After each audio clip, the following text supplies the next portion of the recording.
Química pela Federal da Bahia, especialização em Engenharia Petroquímica, né, pelo CEMPEC da Petrobras, né, na UFBA, especialização em processo de separação pelo Equilíbrio no CONFIC, também na Bahia, fez um mestrado em Engenharia Química na COP, né, na Federal do Rio, ele fez um doutorado em Engenharia Química pela Universidade Federal do Rio e também pela Universidade de Limbli, né, na Dinamarca, trabalhou na Federal da Bahia, trabalhou no Polo Petroquímico, depois ele foi para a Escola de Química, né, da UFRJ, onde trabalhou durante muito tempo, virou professor titular, foi coordenador de vários projetos, né, instituições governamentais, privadas também. Atualmente o Fernando está aposentado pela COP, né, pela Federal do Rio, mas ele é professor voluntário, continua professor voluntário na UFRJ, ele é professor do Centro Universitário do Senai, o Cimatec, pelo qual ele também é coordenador, ele é pesquisador do CNPq, ele também foi agraciado, né, como cientista do Estado do Rio, tem uma experiência enorme, né, só acessar o currículo do Fernando, com ênfase em termodinâmica aplicada, engenharia de processo. Ele atua em petróleo, petroquímica, biocombustível, produtos naturais, fluido supercrítico, equilíbrio de fase, intensificação e otimização de processo, e economia circular e hidrogênio verde. Aqui eu. Então, será um A Ana, prazer colega do mestrado. ouvir o professor Não conheço. Fernando Essa aqui é do meu colega. nos agraciando nessa tarde linda com a palestra dele. Bem-vindo, Fernando. Abro para você a palavra, tá?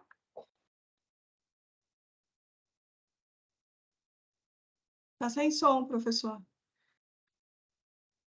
É verdade, estava mutado. Agradeço a Maria José, professora Maria José, as palavras. Eu vou sair de cena e vai entrar os slides. Vou compartilhar aqui. Compartilhar slides. Gravação. Já está aqui. Cadê a parte compartilhar slides? Chat. Compartilhar.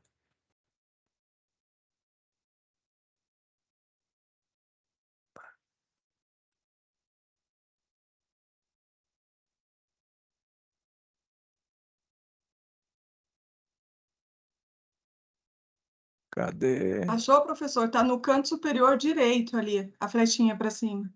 Não, eu já botei, mas não sei o que está acontecendo aqui. Deixa eu ver se é aqui. Fazendo besteira, nunca aconteceu isso comigo, mas acontece nas melhores famílias.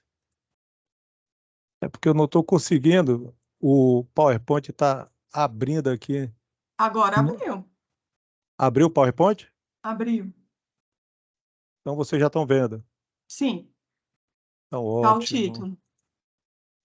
Pronto. Então, vou começar. Como foi anunciado, eu vou trazer mais questionamento do que apresentar soluções. Eu espero que as soluções sejam sempre compartilhadas, né, entre a gente, professores, pesquisadores, etc. Bater um papo aí com vocês sobre a indústria de petróleo e as novas fontes de energia no Brasil. Cenário de perspectiva, né?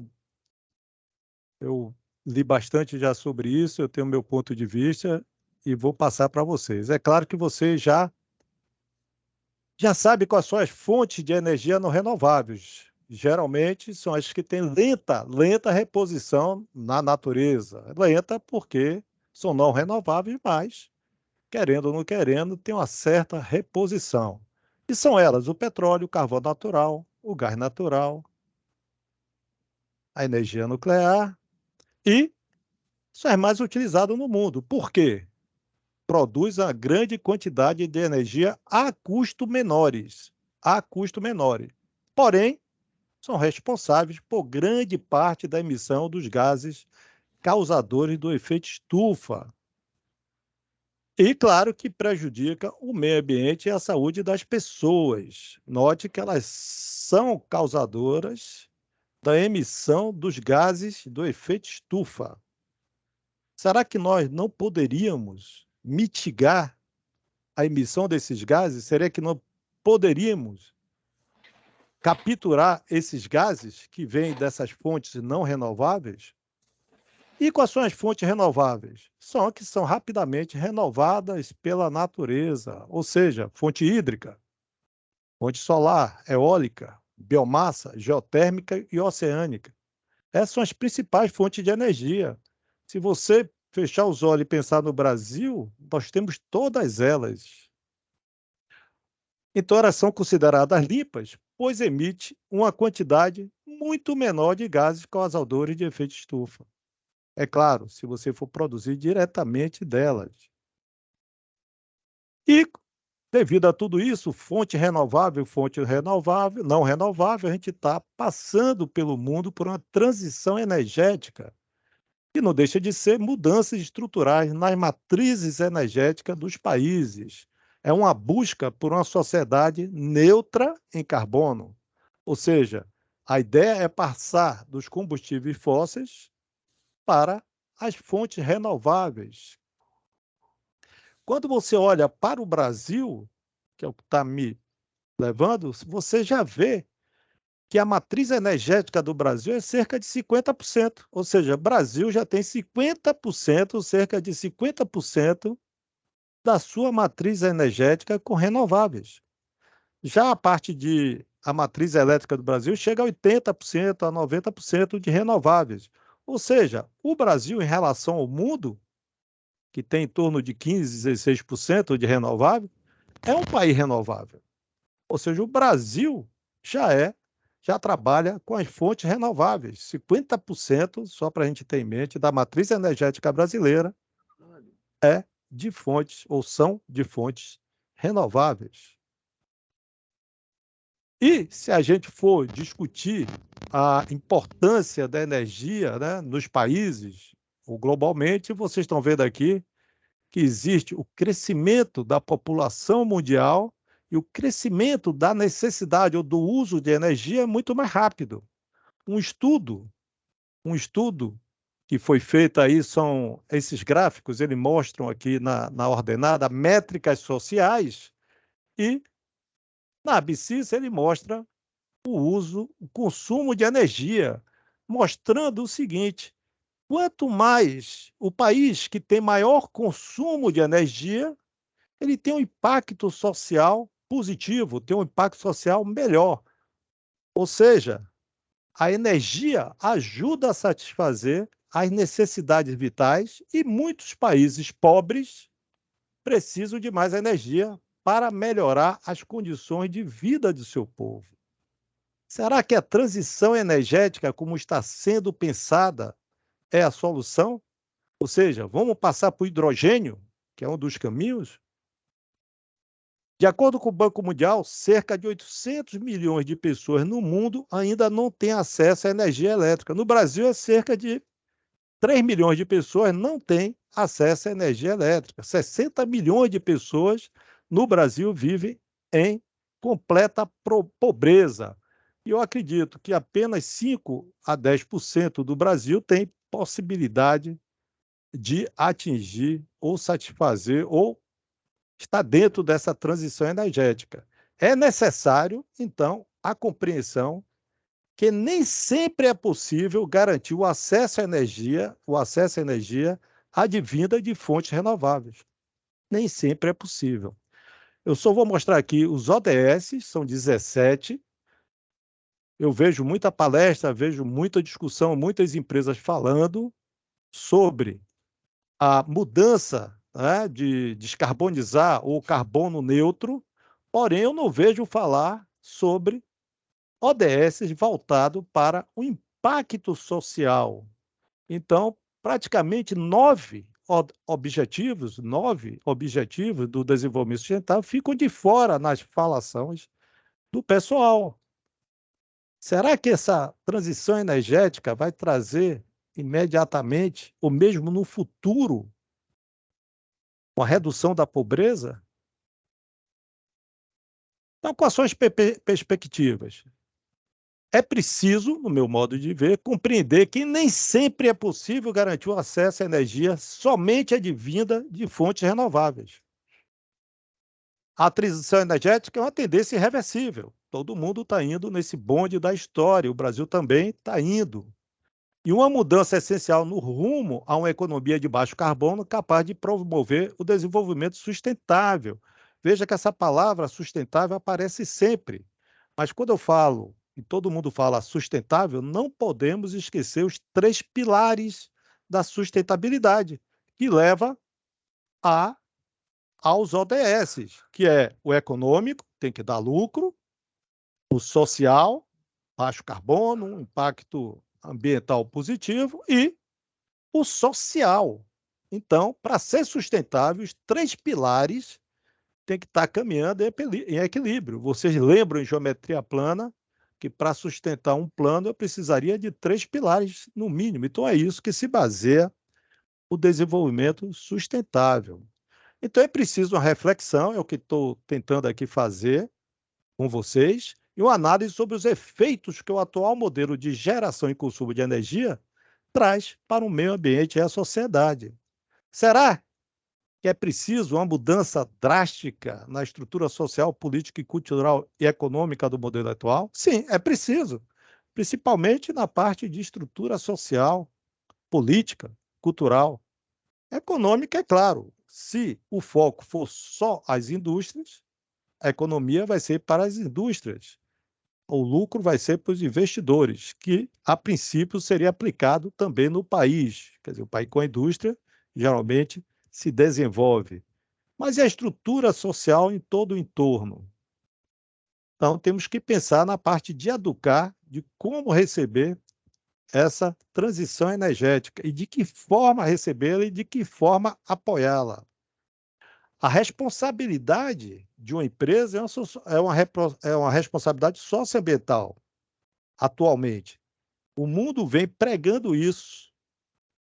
Aí eu pergunto, será que o mundo, você vê a Alemanha, né, com a guerra, o que é que aconteceu? Perdeu o gás natural, bem como os países da Europa, né, lá da Rússia.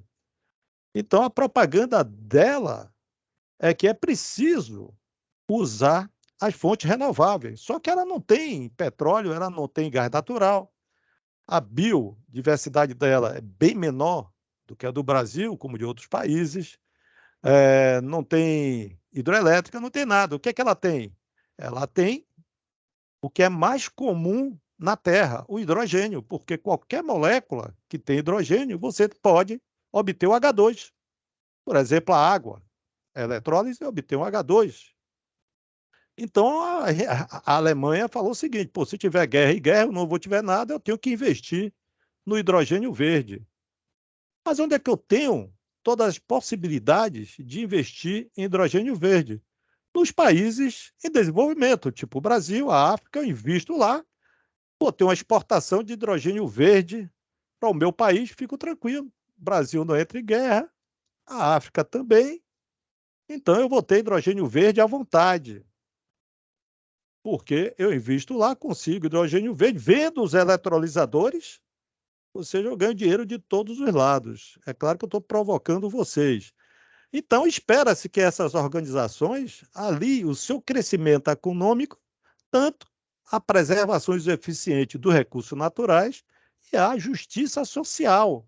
Ou seja, sempre que a gente for estudar uma transição energética, que é mudança de uma fonte energética para outra, a gente tem que levar em conta a parte técnica, claro, aí que entra todos nós, pesquisadores, professores, indústria, desenvolvendo tecnicamente soluções para isso. A parte econômica, é claro que ninguém vai investir se não houver lucro, ambiental, fundamental, e social, ou seja, que eu estou chamando de ATEAs. Vocês aprenderam muito no curso de Engenharia Química, é VTEC. Hoje eu chamo de ATEAs, que é uma avaliação técnica, econômica, ambiental e social. Ou seja, todo projeto hoje, principalmente projetos voltados para a transição energética, tem que vir acompanhado dessa análise completa. Como eu falei, a sustentabilidade, além da parte econômica, tem a parte ambiental, o pilar ambiental e o pilar social, que é fundamental. Aí eu pergunto, pô, se tem isso aí, veja mais uma opção da transição energética. Como é que fica a demanda de plástico? Note que a produção de plástico, e isso aí já está propaganda completa sobre plástico e atualmente microplástico. A gente já viu aí que todo mundo, né? Nós todos estamos com microplástico no nosso corpo. E qual é o objetivo? Note que tem plástico para dedéu, para a gente fazer o quê? A parte de economia circular. Como transformar esse plástico em um produto de alto valor agregado. Hoje tem vários estudos onde você piroliza, por exemplo, e obtém o diesel, ou seja, hidrocarboneto líquidos, onde você também usa hidrogênio com um catalisador para poder obter também diesel, ou seja, tem vários caminhos. É claro que se eu vou pirolizar, eu preciso de, olha só, eu quero fazer uma transição energética, quero diminuir a demanda de carbono. Se eu vou fazer a pirólise, eu vou usar combustível, logo eu vou emitir carbono. Então, essa diferença tem que ser positiva. Mas a economia circular tem outros caminhos para você trabalhar com plástico. Então, esse é um dos caminhos para também você fazer uma transição energética. Agora veja o Brasil do pré-sal. Nós temos muito petróleo para muitos anos. Não são poucos anos, são muitos anos. Nós temos petróleo e nós temos gás natural. Ou seja, o Brasil ele se afasta um pouco do modelo internacional preconizado descarbonizado, porque ele tem muito petróleo. Quando descobriu o pré-sal, fora o pré-sal, ele ainda tem vários onshore, poços onshore, que estão lá cimentados, esperando o momento que falte para a gente explorar o que ainda tem lá. Ou seja, o Brasil ainda tem muito petróleo para muitos anos. E o que fazer, né? Se o Brasil é do petróleo e tem gás natural, eu vou fazer minha transição energética e investir tudo em hidrogênio? Aí fica essa pergunta: será que esse é o nosso caminho, ir direto? Ou seja, dentro do petróleo e do próprio gás natural, eu fico até brincando, né? Inovação energética. Por que não acoplar a todas as indústrias que usam essa fonte não renovável uma tecnologia que leve à descarbonização? Tem algumas citadas, mas também tem um custo maior. Por que não? Vocês vão ver que existe, né, o hidrogênio azul, vocês já ouviram falar. Eu vou até citar em slide para frente. O hidrogênio azul é aquele que você usa o gás natural, mas captura o CO2. Por que não capturar no petróleo, como já estão tentando, né? O Cenpes vem fazendo isso aí, capturar o CO2. Teria, sei lá, o petróleo azul, azul escuro, sei lá, quero como chame, mas teria também a parte de captura usando petróleo, já que a gente vai ter petróleo e gás natural, e temos no Brasil à vontade. E, como eu falei, o Brasil é o país do renovável. Nós temos todo tipo de energia hidrelétrica, energia eólica, energia de ondas, energia térmica, oceânica, energia solar, energia geotérmica e biomassa. É claro que ele tem um TRL, ou seja, o nível de avanço tecnológico. A maioria dessas energias ainda é baixo, mas a eólica, por exemplo, e a energia solar, ela já está avançado, já está no mercado. E a biomassa, que o Brasil tem uma das maiores, se não a maior, biodiversidade do mundo. Aí vem que o protagonismo brasileiro na transição energética mundial tem como base as soluções na natureza. Como eu disse, o Brasil já é renovável. A bioenergia dentro do Brasil, no meu modo de ver, através da biomassa, vai ter o papel central em cenários energéticos futuros e mais sustentáveis. É claro que todo o trabalho de pesquisa e desenvolvimento já mostra sistemas promissores. Precisamos aumentar esse TRL. Então, existe aqui uma frase do André Clark, que é da CMC Energy Brasil, fala assim: o Brasil pode ser a capital da transição energética e o polo da biodiversidade do planeta. Aí eu falo, bom, todo mundo fala isso, o mundo todo fala isso. É o Brasil, o Brasil tem água? Tem.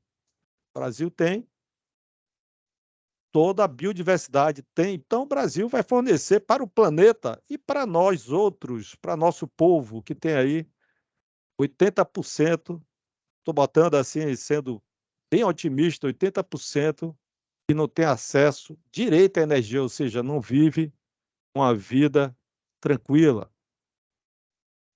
E os biocombustíveis? O Brasil tem o etanol. O Brasil tem o etanol também para dar rodo, quase ninguém tem. Os Estados Unidos têm o milho, o Brasil também tem o milho agora.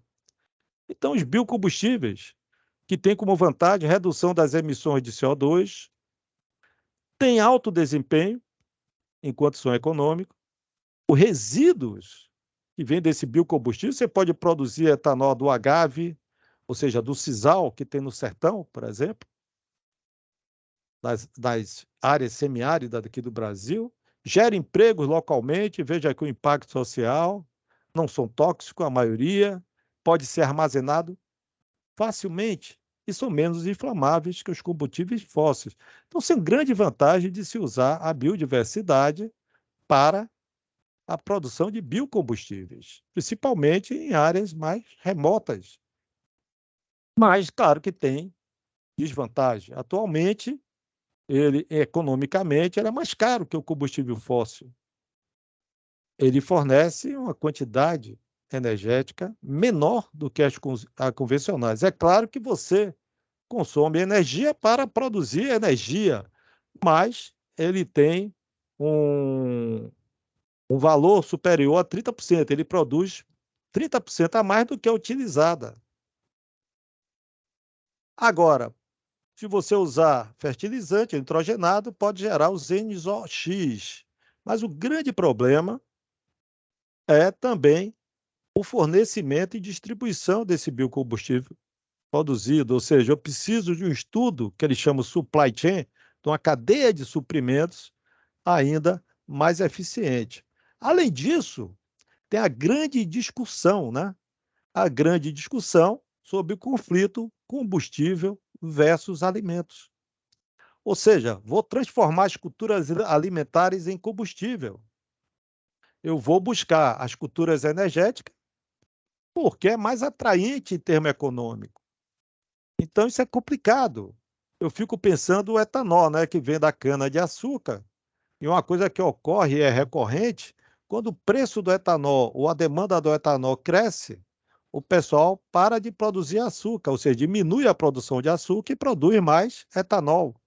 Quando o preço do açúcar cresce, diminui a produção do etanol, claro que vai subir nas bombas, e vai produzir mais açúcar. Vocês sabem que, pelo menos no sul da Bahia, várias culturas de café, de cacau, foram trocadas pelo eucalipto, né? Porque o eucalipto você usa de uma forma ou de outra, tanto para o papel celulose como para a parte energética, fazendo os briquetes lá, tal, essas coisas. Então, tem que tomar muito cuidado com esse tipo de coisa. Ou seja, uma vez que a produção vai tanto para o mercado de alimentos quanto para o mercado de energia, intensificará a produção agrícola para fins não alimentares. Ou seja, a gente vai diminuir a disponibilidade para o cultivo de alimentos, o que pode trazer impacto negativo ao meio ambiente, bem como o preço dos alimentos aumentarem. Então, note que tudo é uma cadeia, né? A gente vai para a energia, mas o preço do alimento aumenta. E aí, como é que fica a parte social? Ou seja, a produção de biocombustível requer extensas áreas terrestres, coloca em risco floresta, culturas alimentares e acelera o aquecimento global. Ou seja, eu posso aumentar os preços dos alimentos. Mas aí vem o famoso H2, né, que está na moda, que todo mundo fala. Aqui no Cimatec, quase tudo é voltado hoje para o H2, estão construindo hub de hidrogênio. O objetivo, o H2, todo mundo sabe que é a substância que tem mais na Terra, ele consegue armazenar e transportar energia, essa é uma grande vantagem, produz eletricidade em uma célula combustível, e tem várias aplicações, principalmente amônia, né? Vem do hidrogênio, e o Brasil importa quase 90% dos fertilizantes, né, para a terra. Então, a amônia seria importante para a produção da ureia. Então, essa versatilidade é que torna uma das maiores esperanças mundiais em termos energéticos. Eu falei mundial. Se você pensar em Brasil, note que eu comentei que eu tenho muito petróleo e muito gás natural. Vou passar logo para o H2? Mas, atualmente, a produção de hidrogênio passa por diversos desafios. Eu posso usar a fonte eólica, uma fonte solar, a mesma termo, a luz do sol, para produzir energia. Usa água, entro no equipamento eletrolisador, água, que tem no Brasil de montão, quebro a molécula da água em H2O2, e aqui tem uma etapa que não está representada aqui, que é também gasta muito combustível, que é a separação e purificação do H2. Então, eu tenho toda uma etapa aqui de purificação do H2, porque não é só o oxigênio e o hidrogênio vem um restante de água, vem outros compostos. Então, também eu tenho a parte de purificação do hidrogênio. Após a purificação do hidrogênio, eu vou para outro desafio, que é o armazenamento desse hidrogênio. Eu vou comprimir 700 bar, gasto energia. Eu vou botar de forma criogênica a temperatura lá embaixo. Eu vou usar hidretos. Hoje o hidreto ele faz uma reação, na verdade, é uma dissorção química. Eu transformo isso em pó e depois eu separo. Note que quando eu posso também armazenar na forma de amônia, na forma de metanol. Então, tudo isso está sendo estudado. Mas quando eu vou distribuir, também é outro desafio, como distribuir. Se eu distribuo na forma de amônia, ou seja, de iodo hidrocarboneto, eu tenho que chegar no local e quebrar essa molécula de novo. Estou transportando em forma de amônia. Beleza, mas eu tenho que quebrar a amônia para obter o hidrogênio. Tanto que existe estudo hoje na literatura de como usar a amônia como fonte de energia. Então, tem a parte de gasoduto. Nós temos hoje gasoduto suficiente ou adequado para o transporte de hidrogênio. Existem estudos onde se tenta aproveitar o gasoduto de gás natural para transportar hidrogênio. Mas qual é a concentração de hidrogênio nesse gás natural que não vai afetar essas linhas do gasoduto, que não vai afetar as válvulas, não vai afetar nada. Então, isso não se sabe ainda. Então, está se estudando como se transportar na própria linha do gás natural. Então, tudo isso aqui são desafios. O que se sabe mais hoje é o consumo final do H2, mas daqui para trás torna o hidrogênio ainda economicamente não viável em relação às fontes não renováveis, como elas são chamadas. Aqui, só para mostrar uma tabela, eu tirei dessa referência, mostrando aqui o TRL, que é o nível, que aqui é 9, é que já tem planta piloto e já está pronta, note que aqui já está pronta para produção em escala. Aqui é a gasificação do carvão e aqui é reforma a vapor do metanol. Então, isso aqui é o que se usa. A Petrobras usa a reforma a vapor do metanol, desculpe, do metano. Então, a Petrobras já usa isso aqui. Quando você vai para a eletrólise da água, eu tenho plantas pilotos. Dependendo do tipo de eletrolisador, eu já tenho planta piloto. A alcalina, por exemplo, a alcalina e a P, né, que é próton, tá, uma membrana de próton, elas já estão em escala piloto. Já está sendo testada em escala piloto. Mas existem outras no mercado que ainda está em estado de laboratório. Tem uma célula chinesa que apareceu aí com preço muito baixo, dizendo, né, até tem que se testar, né, dizendo que o preço final da produção do H2 cai muito para baixo da produção hoje das fontes fósseis. Mas note que aqui o custo, ele aumenta. Isso aqui é só para a produção, ó, de 2,35 a 4,8, de 5 a 10 com fontes renováveis. 5 a 10 dólares por quilograma de fontes renováveis. Se você vai lá para a reforma do metano, 0,77. Então, como vencer essa barreira, tanto de redução do CAPEX como do OPEX? Note que tem todos aqueles desafios. Quando o pessoal coloca esses preços, ele já inclui tudo, mas às vezes você vai no artigo, ele só tem o custo, né, de produção do centro, do eletrolisador. Então, aqui também tem via pirólise.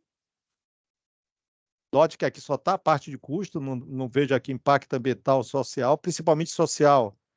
São poucos estudos que tem. Aqui tem a parte toda de bio, né? Tem a parte bio, que tem a parte de fermentação escura, que é anaeróbica, né? Está em planta piloto. Note que o nível ainda de tecnológico ainda está baixo. Tá? Tem a parte via micro-organismo, que está bem baixa ainda, e tem da água supercrítica, a gaseificação com água supercrítica, também o TRL está em torno de 4, existem plantas ainda de bancada. Eu acho que ainda não, embora que diga que tem a planta piloto, está aqui nessa referência desse artigo, mas tem que ir lá ver. Então, note que ainda a produção de hidrogênio está muito cara. Se você for partir para as fontes fósseis, fica igual a usar qualquer coisa comum. Como eu falei, o hidrogênio é um arco-íris, né? Então, você tem o hidrogênio, aqui, que eles chamam hidrogênio cinza, que é produzido por fontes fósseis, geralmente o gás natural. Carvão, hoje, a Alemanha está usando, porque não tem jeito, ele não tem gás. Então, ele já partiu para o carvão, é o que causa mais emissão de CO2, mas está com emissão de CO2. Quando ele captura o CO2 e faz seu uso e consegue mitigar, ele chama de hidrogênio azul. Então, o pessoal hoje vem trabalhando com o hidrogênio azul. Mas note que é uma produção através de fósseis e captura o CO2. Quer dizer, se você for pensar em termo econômico, em termos de Brasil, que eu tenho uma quantidade muito grande de petróleo e uma quantidade muito grande de gás natural, não vale a pena passar abruptamente para o hidrogênio, mas sim vagarosamente fazer uma transição cuja dinâmica seja mais lenta. Ou seja, eu passo do petróleo para o gás natural, que já emite menos CO2, e faço a captura do CO2. Ou seja, eu vou gradativamente chegando, através das pesquisas, etc., chegando ao hidrogênio que ele chama verde, que é complicado chamar de hidrogênio verde por não gerar impacto nem social, nem impacto ambiental. Então, é esperado, isso aí são estudos da Agência Internacional de Energia, que tem uma grande aposta que as metas globais de eficiência energética e neutralidade carbônica sejam alcançadas com hidrogênio. Para 2050, mais 30 anos, eu acredito que em 30 anos o Brasil ainda tenha muito petróleo e muito gás natural.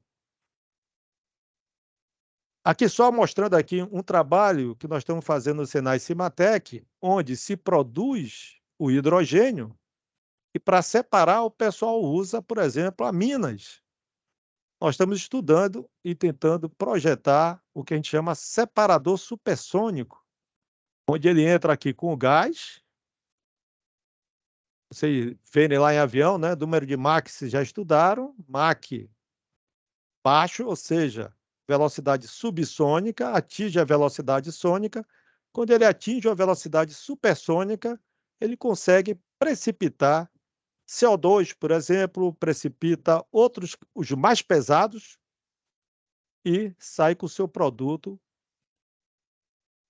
especificado. Então, só mostrando aqui, nós simulamos isso aqui, nós desenvolvemos um programa computacional, incorporamos no RAICIS e a gente mostrou aqui que via supersônico e via o processo tradicional, nós alcançamos a mesma qualidade de hidrogênio. E note que aqui eu não uso produto químico, não uso nada. E são equipamentos pequenos. Então, a gente calculou isso. É claro que falta agora, o TRL é baixo, mas a gente precisa ir para um piloto, etc. É o que a gente está tentando, financiamento.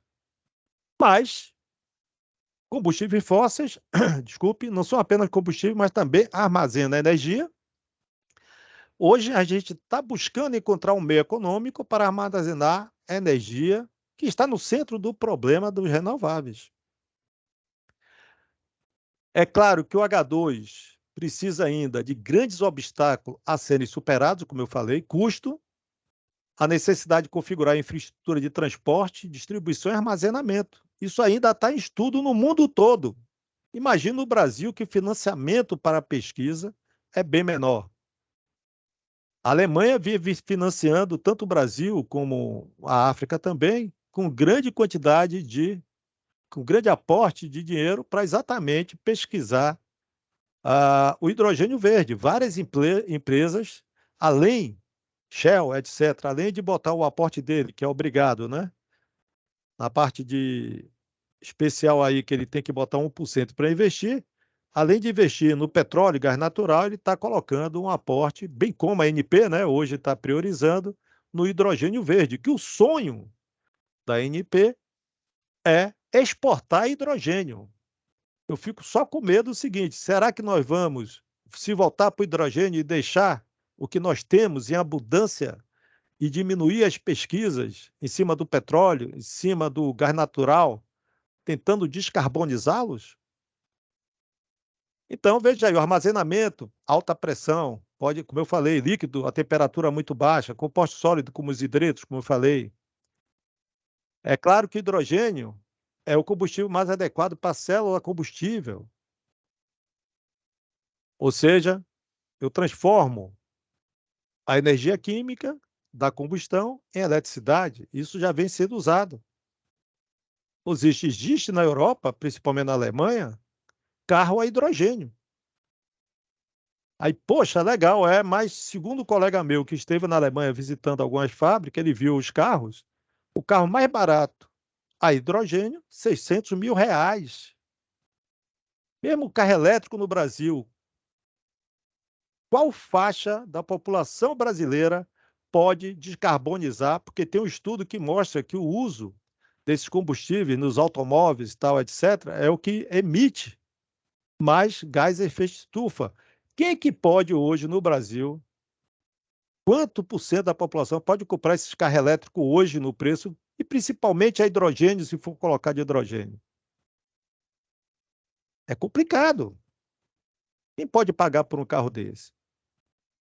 Então, armazenamento de energia, isso é fundamental, está em estudo, principalmente para o hidrogênio, é a tecnologia fundamental para a transição energética, porque a gente tem que armazenar e para exportar tem que ter o transporte. Então, o Brasil tem também que focar nisso, não tem que deixar de focar nisso, mas eu acho que a transição energética, como é propagandeada aí até pelo governo, tem que ser lenta. Eu acredito que a biomassa é a fonte de energia renovável mais importante no Brasil, que a gente tem a maior biodiversidade do mundo. Ou seja, qualquer redução, qualquer investimento para redução de consumo de energia é mais adequado para resolver os problemas mencionados acima. Ou seja, se eu tenho uma planta, hoje eu tenho um parque industrial, seja no Rio Grande do Sul, no Paraná, na Bahia, no Rio, o primeiro passo é você trabalhar para reduzir o consumo de energia, é otimizar sua planta. Você está descarbonizando com isso? Claro. Hoje o pessoal chama de gigawatts, ou seja, você economiza o watt mantendo o mesmo nível de satisfação do usuário, ou seja, do meio ambiente, da sociedade e econômico. Ou seja, você parte para otimizar a sua planta. Eu acho que o primeiro passo no Brasil é otimizar e modernizar suas plantas industriais. Eu acho que é um caminho mais rápido e menos sofrível do que a pesquisa em hidrogênio. Não é que não tenha, tem que ter os dois, mas eu acho que o caminho mais tranquilo para o Brasil é a otimização começar com a otimização das plantas atuais. Porque já se conhece, então você pode partir para um ponto ótimo, minimizando o uso energético, inclusive água, etc. Existem métodos para isso. Ou seja, substituir os megawatts pela produção de gigawatts. É a escolha mais sensata sempre que possível. Necessidade, como eu falei, de promover eficiência energética em toda a cadeia, envolvendo empresas, cidadãos, instituições, ou seja, de forma a utilizar bem e serviço.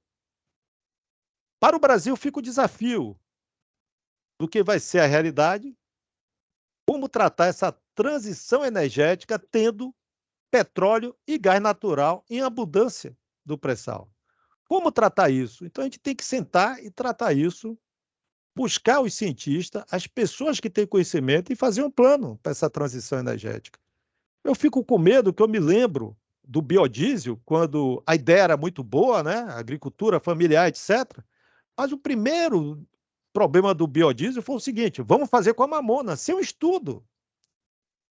O que se verificou depois de muitos anos, foi construída até fábrica a partir da mamona, que nunca funcionou, porque a mamona tem o ácido ricinoleico, que não deixava dar um rendimento muito grande para o biodiesel nas especificações para ser usado na mistura de diesel. E, além disso, a mamona tem vários produtos, fármacos, por exemplo, de alto valor agregado. O óleo da mamona é caríssimo no exterior. Então, não foi feito estudo. Vamos usar mamona porque tem lá e é fácil. Quem nunca brincou, pelo menos aqui no Nordeste, a gente brincava de mamona no badog, né, estilingue, de guerra, né? Era mamona a rodo, né? Mas vamos fazer biodiesel, que não deu certo, tanto que hoje 70% do biodiesel é produzido com óleo de soja, que concorre com o alimento, que é mais caro, inclusive, o óleo de soja, na maioria do tempo, do que o próprio biodiesel. Então, o governo subsidia um pouco a produção de biodiesel. É claro que, atualmente, a questão das fontes renováveis está evoluindo, junto com a questão de armazenamento, célula combustível, está existindo pesquisa voltado para isso, para o uso energético do hidrogênio, e tem que continuar. Agora eu pergunto, o biogás é pertinente? Eu vi nos Estados Unidos, uma vez que eu fui no Congresso, várias indústrias de produção de biogás com lixo. Brasil tem algumas, sim, tem grandes até.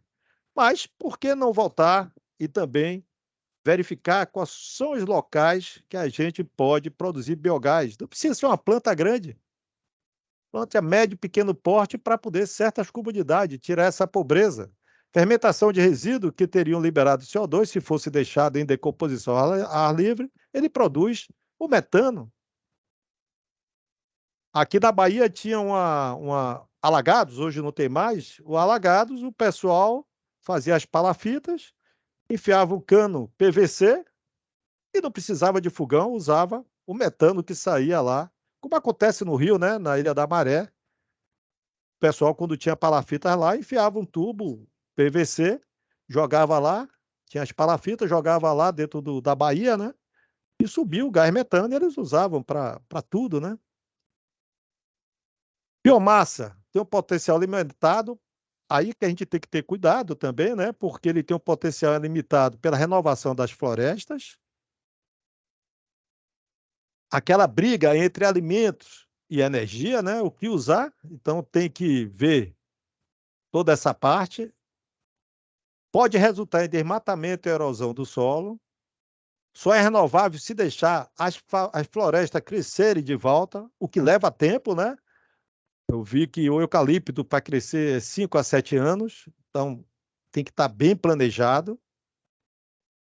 E simplesmente sequestrar o carbono, isso aí eu peguei do pessoal de agronomia, eu nem sabia disso, em novas florestas é problemático, porque as árvores deixam de sequestrar quando atinge a maturidade. E à medida que a terra disponível é utilizada, também ele captura menos. Olha que coisa interessante. São coisas que multidisciplinar, várias pessoas estão estudando. Eu vejo vários assuntos sendo, entre aspas, pipocados na literatura, mas eu não vejo alguém transdisciplinar juntar todo esse conhecimento para ver quais são os problemas e mitigar os problemas em conjunto. Ou seja, todos os especialistas têm que estar envolvidos nesse ponto de transição energética. Vejam aqui, ó, uma coisa interessante. O parque de energia eólica necessita de um número muito grande e variado de minérios. Estima-se que precisa 9 vezes uma maior quantidade do que uma usina de energia movida a gás. Aí a gente vai aqui, ó. Os painéis solares precisam do silício. Carros elétricos, baterias elétricas, etc., requerem 6 vezes mais minérios que um veículo com motor térmico. Necessita de terras raras, etc. Isso é complicado. Por quê? Para que o mundo alcance seus objetivos climáticos, eu preciso garantir o quê? O abastecimento dos minérios, que são essenciais para a transição energética. E elas se encontram no subsolo de alguns países. Será que o Brasil tem isso?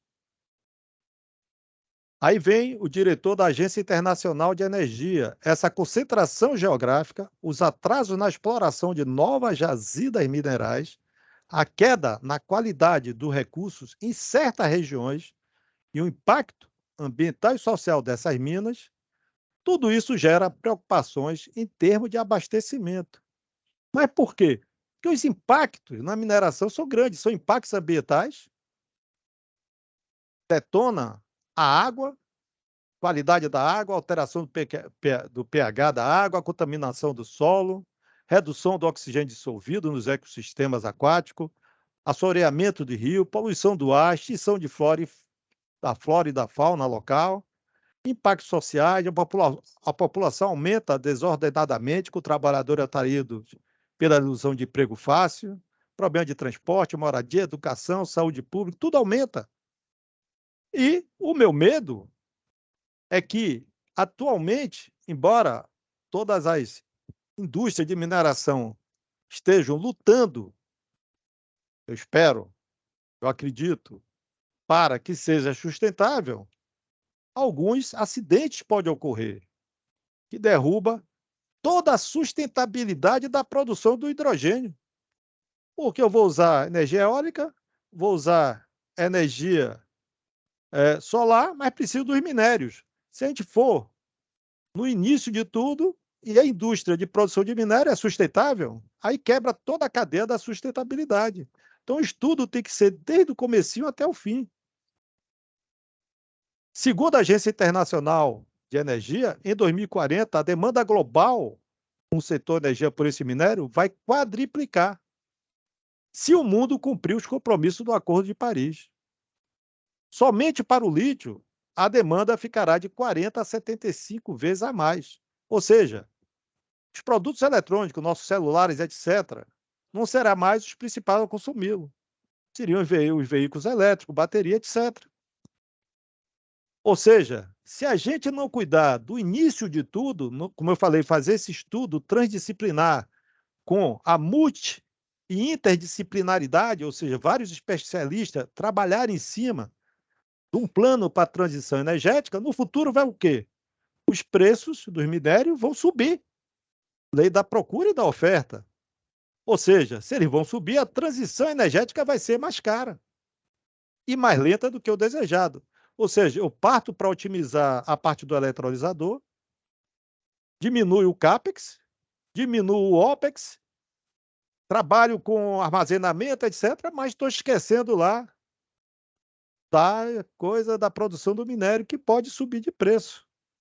Então, tem que antecipar a esses problemas e reciclar. À medida que diminui os preços dos itens de tecnologia, os minérios vão assumir uma parcela cada vez maior do seu valor total. Então, torna o setor mais vulnerável às flutuações do preço desses metais. Tomar um cuidado.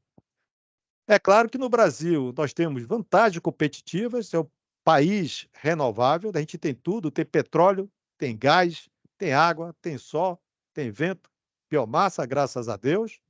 Ou seja, a nossa matriz é diversificada, como eu falei, 50% já é de renovável. Eu tenho a possibilidade de fazer uma transição energética no Brasil, numa dinâmica mais lenta do mundo, mas acompanhando, mais lenta no sentido de otimizo e modernizo o meu parque industrial. Depois vou trocando o petróleo pelo gás natural que eu tenho à vontade. E vou caminhando via energia renovável, substituindo aos poucos. Então, nós temos capacidade para isso e podemos fazer isso, voltado sempre o quê? Para o social. Eu li um texto, um desses textos, né, científico, não me lembro o autor, que ele mapeia o Brasil e mostra que na Amazônia, determinadas regiões da Amazônia, você gasta 3 litros de combustível para usar naquela região 1 litro. Ou seja, eu transporto gastando 3 litros de energia e só vou usar 1 litro. Então, na verdade, eu estou pagando pelaquele combustível 4 vezes a mais o preço de qualquer lugar. Como é que uma comunidade pode viver com isso? Será que, estudando naquela comunidade o que se tem dentro da nossa matriz brasileira, eu não posso desenvolver uma mini planta de produção de energia para aquela comunidade específica, treinar o pessoal, dar educação ao pessoal, criar um curso técnico, até levar o pessoal, que não seja criar uma universidade e tal, mas levar esse pessoal com bolsa, etc., para estudar fora, para voltar para o seu local, já que a gente vai demorar 30, 40 anos para fazer essa transição energética no mundo, o Brasil acho que vai demorar mais um pouco. Será que seria um plano? Note que aí são disciplinas diversas que tem que ser estudada essa transição energética, porque o impacto também tem que ser social. Então, trata-se de um caminho de transição energética, usar uma fonte abundante, menos emissora, enquanto se transita por uma matriz completamente limpa e portal de mais complexa administração. Então, essa é a minha opinião. É uma transição energética, uma dinâmica mais lenta, partindo do que a gente tem, otimizando e indo até os renováveis. Claro que caminhando em paralelo, mas também dando uma grande ênfase a essa parte inicial, porque os países desenvolvidos já têm as suas plantas modernizadas, e aqui no Brasil ainda não. Então, eu fico muito com medo, e às vezes, pensando, lendo, falei, será que eu estou voltando ao tempo de Cabral, onde os portugueses chegavam, né? Me davam corrente, etc., e eu dava a ele o pau-brasil e as riquezas brasileiras? Será que está acontecendo isso, meu Deus? Será que eu estou sendo colonizado através da energia de novo? Então, isso às vezes eu me perco, me bato um pouco, falo, não, não, não, não é isso não. O Brasil hoje, ele pensa, ele vai fazer uma transição bem planeada. Então, esse é o meu medo, tá? Então tá aqui, ó, qualquer que seja a via de transição, a indústria do petróleo e gás terá um papel importante a desempenhar. E nenhuma empresa do setor sairá ilesa. Ou seja, todas têm que trabalhar em função disso. Na verdade, eu levantei vários questionamentos, porque mude a maneira como você vê as coisas e as coisas que você vê mudam. Foi assim que eu pensei ao preparar esse bate-papo com vocês. Então, obrigado, era isso. Não tenho conclusão nenhuma, só pensar, que é um livre pensar. Parafraseando aí nosso pessoal. Então é isso, Márcia. Se o pessoal tiver pergunta, estou à disposição. Agradeço aí. Fernando, brilhante a apresentação, muito boa mesmo. Fiquei bem feliz com a sua apresentação. Bom, não esperaria outra coisa, né? A gente vai deixar aberto, né, para as pessoas questionarem, perguntarem, interagirem com você, que é um grande pesquisador e tem muita experiência na área.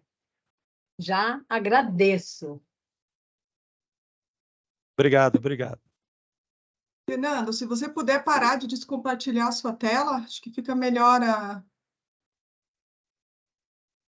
do lado. Pronto.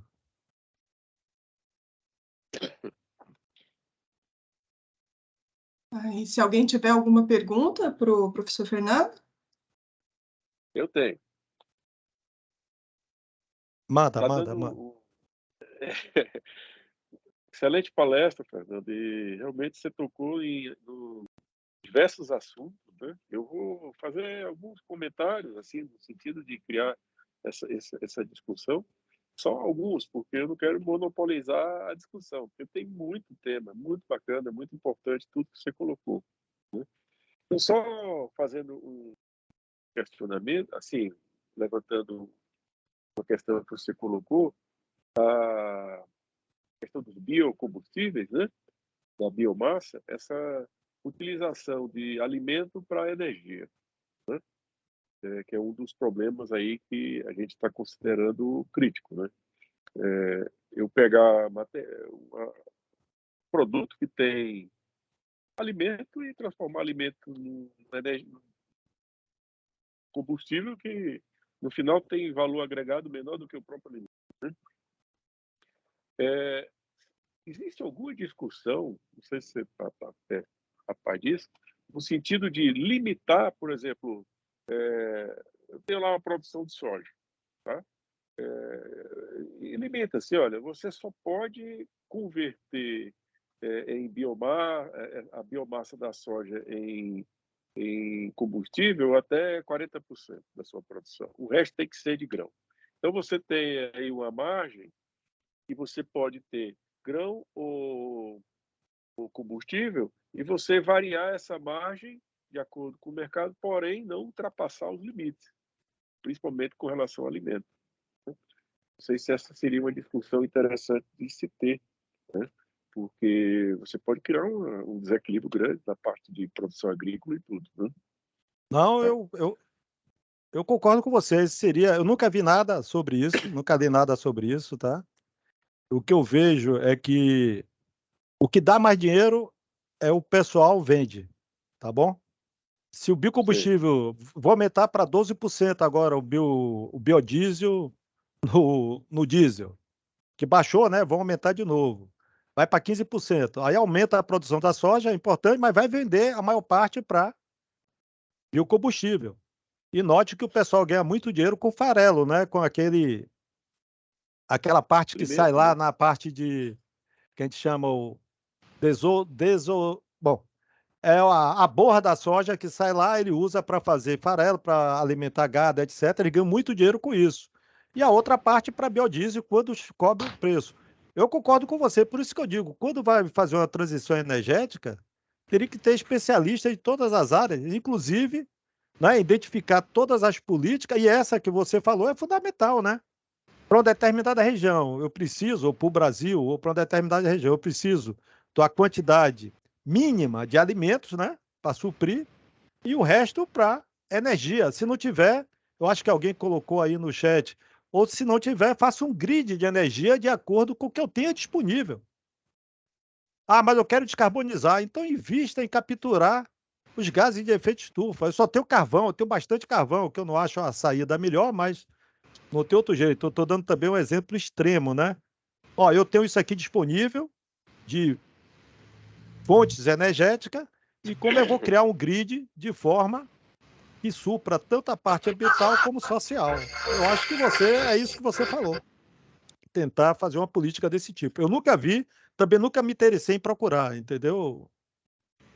Eu nunca me interessei em procurar, mas nunca vi. Eu venho lendo os artigos, nunca vejo isso. É porque Nunca... uma coisa que preocupa a agricultura, né? Por exemplo, a agricultura baseada em nitrogênio, fósforo e potássio, né? Tem Isso, os micro, macro, isso, o solo, né? A questão da micorriza do solo, que é quem realmente converte CO2 em matéria para a planta, é o isso, solo, né? No CO2 de ar é o que entra de dia, sai de noite, mais ou menos a mesma isso. coisa. Mas é o solo que é importante, né? E, por exemplo, dos minérios críticos na agricultura é o potássio. Isso. Potássio, não tem tanta mina de potássio assim no mundo, é crítico isso aí, né? É, é. O potássio é um elemento que acabou, lascou, né? Não tem mais, não tem, né? E esse tratamento de solo que é aplicado na agricultura de forma bastante extensiva, ela praticamente destrói o microambiente do Sim, solo, né? sim, Que é sim. quem converte a maior parte de potássio e tudo, né? Então, por exemplo, políticas de melhoria da parte de agricultura deveriam exigir, digamos assim, né, a recuperação de solo dos seus elementos orgânicos, né, das suas micorrizas, do seu ambiente, porque você pode, assim, estudo que a gente conhece aqui, aumentar em 90% a absorção de potássio das plantas, quer dizer, reduzir drasticamente a perda de potássio para lençol freático, para tudo que é arrastado, né? Então tem Sim, muita coisa, como você colocou, né, para minimizar perdas antes de isso. começar a pensar na matriz energética, tem muita coisa que você pode usar para reduzir o Mitigar, sim, consumo de matéria-prima. Reduzir o matéria-prima reduz todo o impacto ambiental, sim, né? A sim, com questão da certeza, reciclagem que você colocou no final é fundamental. com certeza, com Vou ter certeza. que, né? Então, essas questões são importantes É, de ser discutidas, né? é exatamente o que você falou, é pegar todos esses pontos que estão Conectar. interligados, Cadê os mas em ministros da termo, casa? Cadê os outros? mas em termo de Brasil, mas em termo de, eu não vejo um plano interligando todas essas coisas, porque está tudo interligado. E você vai ver que vai ter um impacto muito grande na descarbonização, como você falou, né? Pegando esses pequenos nichos e trabalhando neles. Embora eu acho que tem várias pessoas, Embrapa, etc., trabalhando, entendeu? Mas não vejo a ligação entre isso. Ah, transição energética, bora, hidrogênio, bora dinheiro para hidrogênio. Eu fico um pouco assustado com essas coisas no Brasil, né? Pega a moda, daqui a pouco acaba o hidrogênio. O pessoal, ó, os Estados Unidos, hidrogênio é desde o século passado, né? Ou anterior, né? O passado, até explodiu lá na França, né? Explodiu aquele dirigível com hidrogênio, né? O pessoal não sabia ainda o controle. Mas os Estados Unidos fez um trabalho em 1998, 99, um relatório, depois fez esse trabalho de novo em 2000 e pouco, 2008, mostrando todo o caminho do hidrogênio. Você está entendendo? O que é que precisa? Tem um relatório mesmo, é acesso livre. Você lê o relatório e falei, pô, tá aqui, os Estados Unidos já desenhou todo o caminho do hidrogênio. E eles ainda não estão usando hidrogênio, coisa estranha, né? Então eu fico muito com medo dessas coisas. Biodiesel, faz de mamona que vai dar certo, dar errado, entendeu? Eu acho que tem que ser uma dinâmica mais lenta e discutida, mas discutida com a dinâmica mais rápida e chegar a um plano bem consistente, né? Pegar os pesquisadores, envolver, submeter e aí criticar e pegar esses pontos pequenos e ligar todos, né? Eu concordo com você, eu tenho que pegar essas coisas mesmo. Fertilizante, 90% de tudo que você falou aí, a gente traz de fora, né? Coisa estranha. Mas tudo bem. É. E eu ouvi muito interessante que você coloca energia nuclear como não renovável, né? É uma questão que eu sempre considerei. Não é renovável a energia nuclear, né? Tem uma discussão, tem uns que chamam de renovável, outros de não renovável. Eu acho que é não Aí renovável, e vem, não é tão. vem os países nórdicos que têm emissão zero de carbono porque usam Sim, energia nuclear. sim, sim, Muito sim. dele. Outros usam geotérmica, né? Mas É. não é emissão zero, né? Não, não é É emissão bem zero, né? assim. Não tem como. Pode ter carbono neutro, mas emissão zero é impossível. Teve agora, da semana passada, a reunião lá com o pessoal da ANP, e Sim, numa das apresentações da Petrobras, eles estão considerando agora hidrogênio, não estão mais pondo cor no hidrogênio, eles estão isso, chamando de eu sei. hidrogênio limpo. Acabou. Hidrogênio limpo, é. Hidrogênio limpo. É isso, tem que vender o peixe, né? Tem que convencer a gente, né? Que está descarbonizando. Eu acho, é como eu falei, eu me sinto às vezes um índio, né? Do tempo de Cabral, né? Eu me sinto assim de, pô, será? Aí eu penso assim, eu começo a pensar, disse, pô, será que estão tentando me enganar? Me dando doce? Se não, não, não. O Brasil Ó, vai pensar numa maneira de fazer uma. Pô, nós temos grandes pesquisadores, vocês mesmo aí, grandes universidades. Poxa, nós temos que arranjar um plano, a gente tem que mexer com isso, não sei. Bom, complicado, é muita coisa envolvida, né? Mas é isso. Deixar a palavra para mais alguém aí. O Eduardo colocou no chat ali uma pergunta. Já escutei sobre exportação de energia pelo hidrogênio produzindo amônia com ele, para diminuir perdas por vazamento. Você vê isso se tornando uma futura commodity? Bom, eu nunca não calculei, mas pretendo calcular ainda esse ano, né? O impacto econômico disso. Eu acho que é possível, porque já se transporta amônia, tá? A amônia já é transportada, principalmente de fora para o Brasil. Então, a gente vai transportar do Brasil para fora o hidrogênio verde, é possível, né? Via navio, etc. O problema é que para você obter o hidrogênio, você precisa de uma planta para quebrar a amônia. Precisa de catalisador e tal, e o custo não é tão barato. Então, você precisa de uma nova planta para quebrar o hidrogênio. Então, no preço desse hidrogênio, tem que entrar o CAPEX e o OPEX dessa nova planta. Ou seja, o preço do hidrogênio vai subir. Será que vai valer a pena, economicamente? Então, é questão de se ver, né, a necessidade. Eu acho que para o país europeu, os países europeus lá, tipo a Alemanha, que não tem para onde sair, vai valer a pena. Ele vai pegar a amônia e vai dizer, vou transformar em ureia ou hidrogênio. É o que é que eu preciso? Hidrogênio. Transforma em hidrogênio. Mas para a gente, transportar de um estado para o outro, porque note que o Brasil é continental, né? Então eu produzo hidrogênio em um determinado lugar e levo para o outro em forma de amônia. O custo é muito alto. Eu acho que nós brasileiros ainda não temos capacidade de bancar isso aí, não. A menos que seja para propaganda, né? Ah, estou produzindo alguma coisa verde. É mesmo. Hoje, né? Pode ser que amanhã a gente descubra um caminho bem barato, né? Está se tentando, está tendo pesquisa em relação a isso. Mas seria um caminho transportar via amônia, contanto que leve em conta a quebra da amônia em hidrogênio de novo. Não sei se respondi a pergunta do colega. Acho que respondeu sim. O Alan quer fazer uma pergunta também. Pois não? Oi, professor Pellegrini, bom revê-lo. Igualmente. Excelente apresentação, como sempre. Eu queria perguntar qual a sua opinião sobre o bioquerosene de aviação, o diesel verde, a nafta verde, se a intenção de aplicar de forma descentralizada em aeroportos, qual a sua opinião a respeito desses biocombustíveis? Não, é o caminho, né? A tendência é pegar esse que eles chamam SAF, né? Que é o combustível de aviação a partir da biomassa, né? O interessante é que eu tive uma reunião há pouco tempo com a empresa e o objetivo é exatamente criar uma biorefinaria. Eles estão chamando de biorefinaria. Eu até falei, ó, cuidado que a biorefinaria, o objetivo não é um só produto, são vários produtos, como a refinaria de petróleo, só que a refinaria da biomassa. E pelos cálculos que eu fiz, é claro que eu tenho que atualizar esses cálculos, você só teria, no pilar econômico, só valeria a pena se você extraísse da biomassa os produtos de alto valor agregado.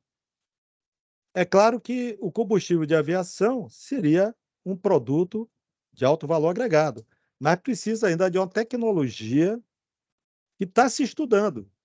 Agora, eu acho que seria uma saída. Como eu falei na palestra, eu acho que a biomassa para o Brasil, eu acho que deveria se investir bastante nessa rota tecnológica, porque nossa biodiversidade é a maior do mundo. Seja para a produção de hidrogênio, seja hidrogênio de aviação, a lignina ele gera lá os naftênicos, etc., que você precisa compor esse combustível de aviação, né? Existe lá uma composição que precisa satisfazer.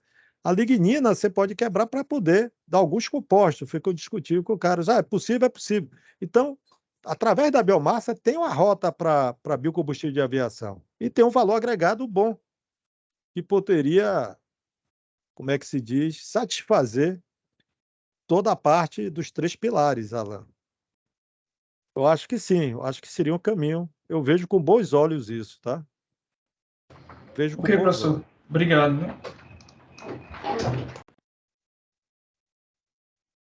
Alguém mais tem algum questionamento, professor?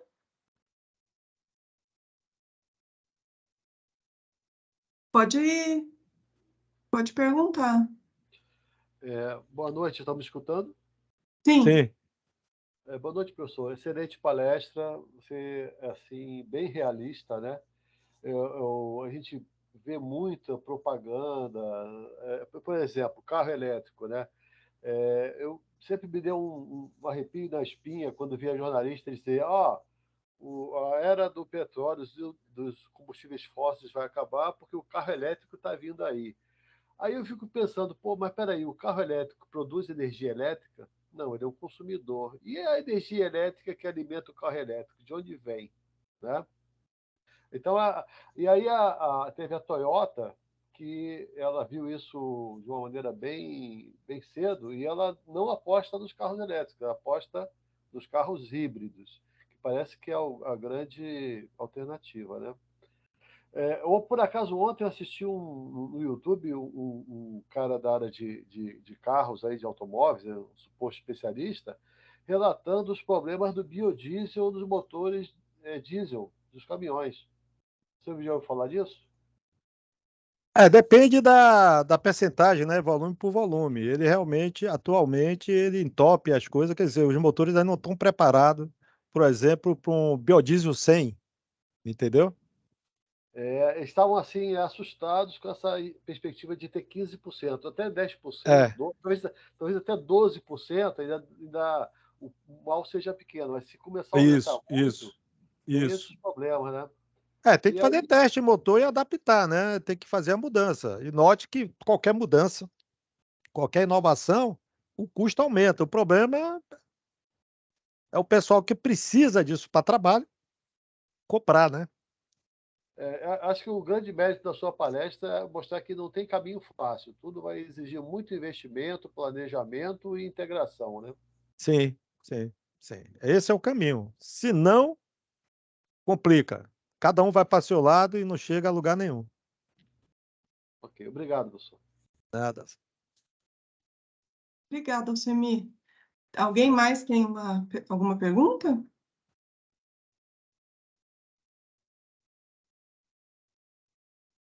Tem. Fique à vontade. Prometo.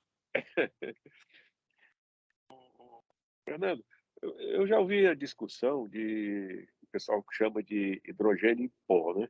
Na realidade, é a utilização de metais que tiveram um grande aporte de energia, né? E que podem reconverter parte dessa energia em hidrogênio, catalisar a reação, como, por exemplo, silício, alumínio, entre outros, né? Mas, basicamente, eu já vi trabalho com silício, né? E alumínio, né? Como é que você vê isso? Porque eu vejo assim, na minha opinião, né? Por exemplo, Brasil, você colocou aí mais de 50% da matriz energética é verde, é sustentável. Então, eu produzo alumínio, onde 50% é um sistema de alta demanda de energia, e esse alumínio foi produzido com 50% de energia sustentável. Se eu pegar o alumínio residual do processo, por exemplo, a embalagem, reciclagem de embalagem, essas coisas todas, né? E reconverter esse alumínio em hidrogênio, ou não é que reconverter o alumínio em hidrogênio, vou corrigir, usar o alumínio para eletrólise da água, recuperando parte do hidrogênio, que pode se transformar em energia, né? Porque o hidrogênio ele vai fazer a hidrólise da água, eu teria aí um hidrogênio limpo, né? Que não tem cor dentro da matriz energética aí que foi posto, né? Isso seria interessante, né? Eu vejo isso, a gente está Tem fazendo um vários trabalho caminhos, nessa né? linha aí. Agora mesmo eu ofereci uma dissertação que é para um menino trabalhar na fábrica, trabalhar no processo de produção de cloroálcalis, né?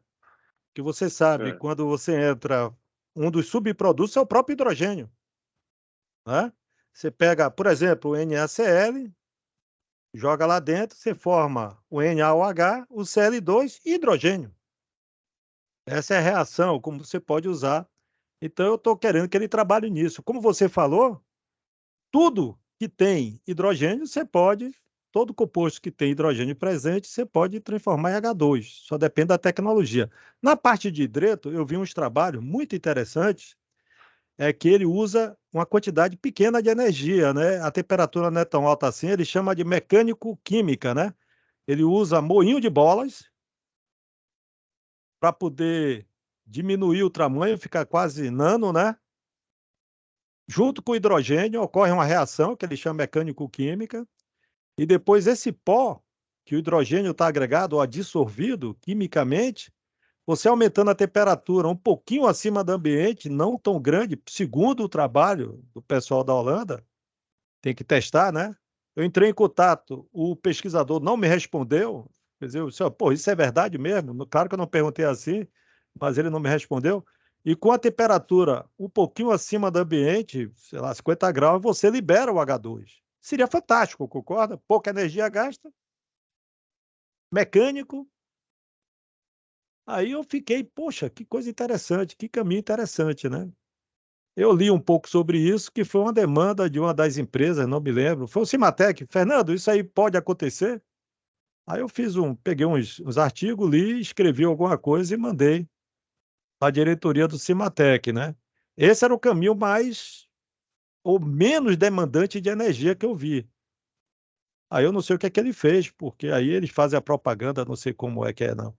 Mas é um caminho, eu acho que se existir isso, se for possível, eu acredito que transporte uma quantidade de energia. A eficiência diz que não é tão grande ainda, né? Mas se conseguir realmente uma pesquisa e desenvolver esses adsorventes, vamos chamar assim, né? Esses adsorventes de H2 e aumentar a eficiência, eu acho que, em termos de armazenamento, vai ser uma quantidade maior e de transporte vai ser mais fácil, né? É como você falou, o pessoal fala assim, transporte, quando me perguntaram foi isso, vem cá, Fê, você já ouviu falar hidrogênio e pó? Eu falei, hidrogênio e pó? Poxa, essa temperatura é impossível de fazer. Como é que eu vou fazer hidrogênio e pó? Nunca vi isso, hidrogênio só. Poxa, que condições foi? Eu falei, porra, não seria um adsorvente? Ah, não sei. Aí eu fui pesquisar, digo, porra, hidrogênio e pó, entendeu? Então, mas eu acho que esse daí, se conseguir, seria o melhor caminho, o mais simples para transportar. Você climatizando, você transporta tranquilo, sem nenhum perigo, com navios,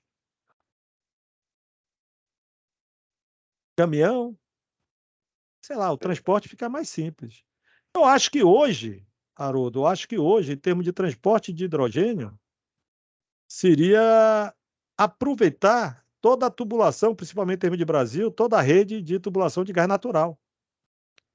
É claro que a gente tem que ver qual é a quantidade máxima de hidrogênio nessa corrente de gás natural que não prejudique, né, o que se tem hoje, né?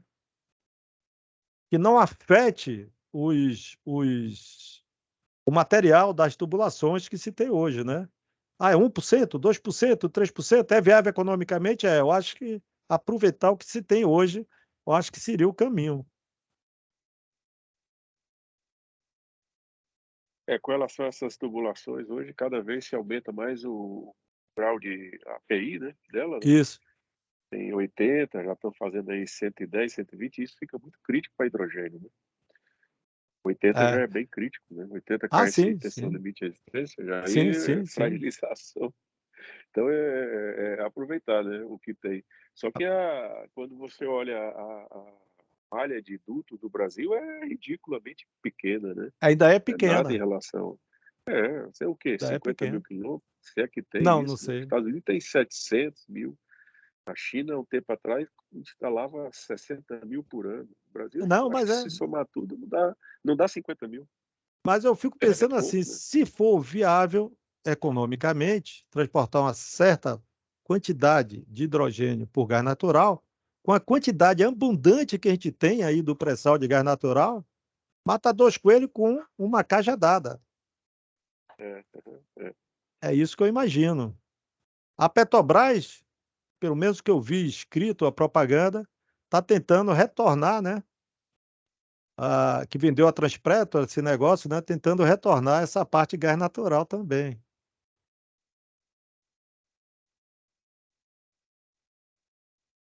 estão voltando a pensar nisso.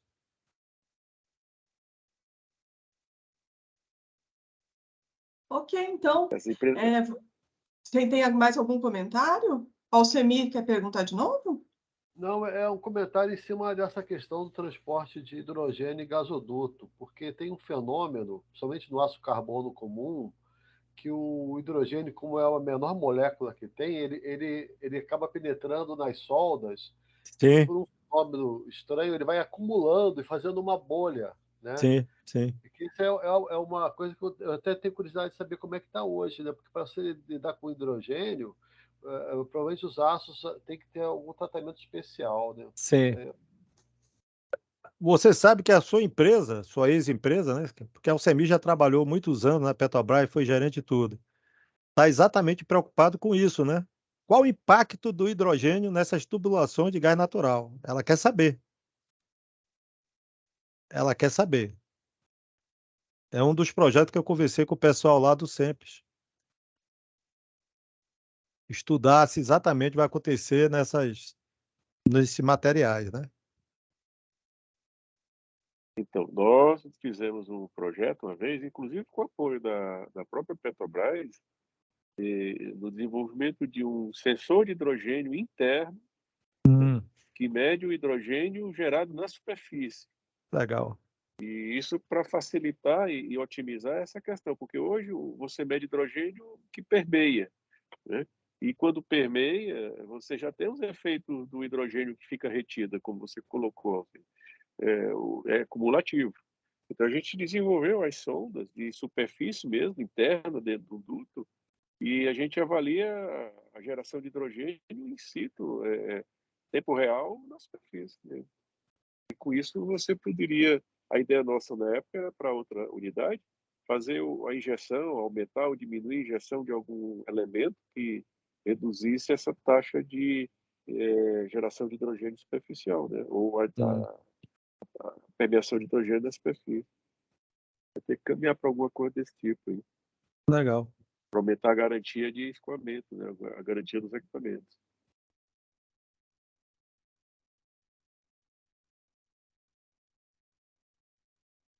Bom, Eu acho que a gente pode encerrar, né? Porque a discussão é longa, né? Muitos assuntos. E eu queria agradecer a presença de todos, a disponibilidade do professor Pellegrini, né? Compartilhar um pouco com a gente desse conhecimento todo aí. Tá ok? Agradecer a presença de todos também, que deram aí uma grande contribuição aqui para a nossa palestra, tá bom? Tá bom?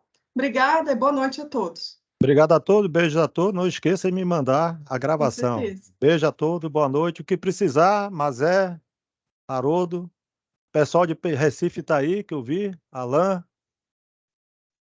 Quem mais está aí? A professora Selma está aí também. Ah, professora Selmi, adoro ela. Paulo Fernandão. Pronto, aí, Paulão aí, pronto. É. O pessoal aí, saudade de vocês aí também. Eu vou lhe aperrear, viu? Pois, ó, Depois dessa